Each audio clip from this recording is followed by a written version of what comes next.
देव दीपावली हर साल कार्तिक पूर्णिमा के दिन मनाई जाती है। पर क्यों मनाई जाती है, इसके पीछे भी एक दिलचस्प कहानी है। दीपावली की कहानियां तो कई हैं, पर सारी कहानियां बुराई पर अच्छाई की जीत को ही दर्शाती हैं। यकीन करिए, अभी कई राज खुलने बाकी हैं।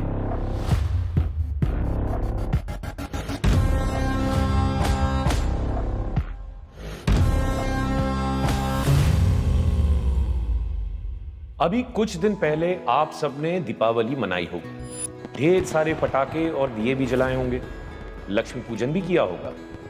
लेकिन दिवाली सिर्फ इन्हीं दिनों तक सीमित नहीं है। ये त्योहार कुछ और दिन तक चलते हैं और इनके पीछे भी बड़ी अनोखी कहानियां हैं। और इन्हीं कहानियों को सुनाने मैं विशेष वर्मा आपका स्वागत करता हूं कथा स्टोरीज ऑफ भारत के दूसरे अध्याय में। कई लोगों को यह बात नहीं पता होगी कि लक्ष्मी माँ की एक बड़ी बहन है जिनका नाम अलक्ष्मी। अलक्ष्मी जी के बारे में माना जाता है कि ये अशुभ और दरिद्रता को दर्शाती है। यही कारण है कि लक्ष्मी पूजा से पहले कुछ जगहों पर सुबह और कई जगहों पर शाम को ढोल बजाकर अलक्ष्मी जी से विनती करते हैं कि हमारे घर से अशुभ और दरिद्रता ले जाएं, ताकि घर में लक्ष्मी जी का आगमन हो सके। और यही कारण है, आप देखोगे कि देश के कई हिस्सों में यह मान्यता है कि दिवाली के दिन कुछ भी खरीदना शुभ नहीं होता। दीपावली की रात को एक ओर जहां रोशनी और उत्सव होता है, वहीं पर तंत्र साधकों के लिए ये रात एक ऐसी अमावस्या की रात होती है जब उन्हें ब्रह्मांड के प्रभावशाली शक्तियों को सिद्ध करने की अपॉर्चुनिटी मिलती है। दिवाली हमेशा अमावस्या की रात को ही सेलिब्रेट किया जाता है। अमावस्या की रात को यह माना जाता है कि पृथ्वी और आकाश के बीच का सामर्थ्य बढ़ जाता है। तंत्र साधना में ये दिन भूत प्रेत, आत्म साधना और स्पिरिचुअल ग्रोथ के लिए बहुत इंपॉर्टेंट माना गया है। काली तंत्र, रुद्र यमला तंत्र जैसे ग्रंथों में अमावस्या के समय किए गए तंत्र साधना का विशेष महत्व है, क्योंकि इस रात को डार्कनेस और लूनर एनर्जी की कमी, आत्मशुद्धि और स्पिरिचुअल प्रोग्रेस के लिए परफेक्ट माना गया है। वहीं पर शक्ता तंत्र के अनुसार दीपावली की रात को माता काली, माता चिन्नामस्ता और माता महारात्रि की साधना करना एक साधक के लिए भी बहुत इंपॉर्टेंट माना गया है। दिवाली पटाखे फोड़ने के लिए भी जाना जाता है। खास करके बच्चे तो पटाखे के लिए सबसे ज्यादा एक्साइटेड होते हैं। आपको बता दूं कि आनंद रामायण में लिखा है कि जब प्रभु राम अयोध्या वापस लौटे थे तो लोगों ने उल्का यानी पटाखे जलाकर उनका स्वागत किया था। वहीं पर स्कंद पुराण की बात माने तो दिवाली की रात्रि आकाशदीप जलाकर और आवाज करके हम अपने पितरों को रास्ता बताते हैं। पितृ यानी हमारे पूर्वज, वो जो इस दुनिया में अब नहीं।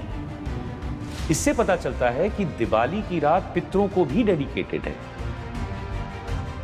यह तो हो गई हम इंसानों की दिवाली की कथा, पर लेट मी टेल यू कि दीपावली का सेलिब्रेशन केवल इंसानों तक सीमित नहीं है।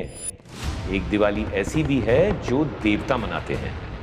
शिव पुराण के अध्याय 22 के अनुसार प्रकृति और पुरुष ने भगवान शिव से तप करने के लिए एक स्थान बनाने का अनुरोध किया। इसके बाद भगवान शिव ने एक सुंदर नगर का निर्माण किया, एक ऐसे नगर का जो 5 कोस तक फैला था, शक्ति और तेज का सार था। आध्यात्म की रोशनी में डूबा एक शहर जिसे आज हम वाराणसी या काशी के नाम से जानते हैं। आप सोच रहे होंगे कि मैं देवताओं की दिवाली की बात कर रहा था, पर अचानक काशी की बात क्यों करने लग गया? एक्चुअली काशी ही वो एक इकलौता शहर है जहां देवता अपनी दिवाली मनाते हैं। वाराणसी के घाटों पर उस दिन एक अलग रोशनी होती है। गंगा और वरुणा नदियों के बीच बसते इस शहर के घाट उस दिन कुछ ऐसे चमकते हैं जैसे स्वर्ग खुद धरती पर आ गया।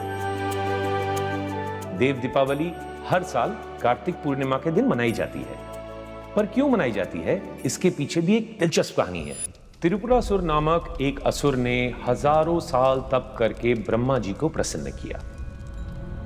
इसकी वजह से उसे ऐसा वरदान मिला जिससे वो अत्यंत बलशाली हो गया और देवताओं और ऋषि मुनियों पर अत्याचार करने लगा। तब देवताओं ने देवों के देव महादेव से उसे रोकने की प्रार्थना की। और देव दीपावली वही दिन है जब महादेव ने त्रिपुरासुर का वध किया था। तब से महादेव को त्रिपुरारी भी कहते हैं बुराई पर अच्छाई की जीत की खुशी में सभी देवता भगवान शिव के प्रिय नगर काशी में इकट्ठे हुए और उन्होंने काशी के हर घाट पर दीपक जलाकर और फूल बरसाकर भगवान शिव का धन्यवाद किया। माना जाता है कि उसके बाद से हर साल देव दीपावली के दिन देवता खुद काशी की घाटों में उतरते हैं और इसे सेलिब्रेट करते हैं। भले ही देव दीपावली केवल वाराणसी में मनाई जाती हो, बट कार्तिक पूर्णिमा तो भारत के कई जगहों में मनाई जाती है। और कार्तिक पूर्णिमा को लेके भी पौराणिक कहानियां हैं, जैसे कि ये वही दिन है जिस दिन भगवान विष्णु ने अपना पहला अवतार यानी मत्स्य अवतार लिया था और कुछ युगों बाद इसी दिन को ही वामन अवतार ले चुके भगवान विष्णु दैत्यराज बलि से 3 पग जमीन लेकर अपने वैकुंठ पहुंचे थे। कुछ कहानियों की माने तो इस दिन देवताओं के सेनापति और भगवान शिव के बेटे कार्तिकेय ने भी जन्म लिया था। दीपावली की कहानियां तो कई हैं, पर सारी कहानियां बुराई पर अच्छाई की जीत को ही दर्शाती। वैसे आज की कई कहानियों में हमने भगवान शिव को शामिल किया। भगवान शिव के भी कई रूप हैं और हर रूप में छुपा एक राज है। अगले वीडियो में हम भगवान शिव के सबसे मिस्टीरियस रूप के बारे में बात करें। यकीन करिए अभी कई राज खुलने बाकी हैं, बस थोड़ा इंतजार। और तब तक कमेंट सेक्शन में लिख के बताइए कि आपके लिए भगवान शिव का सबसे मिस्टीरियस रूप कौन सा है। तब तक के लिए नमस्कार।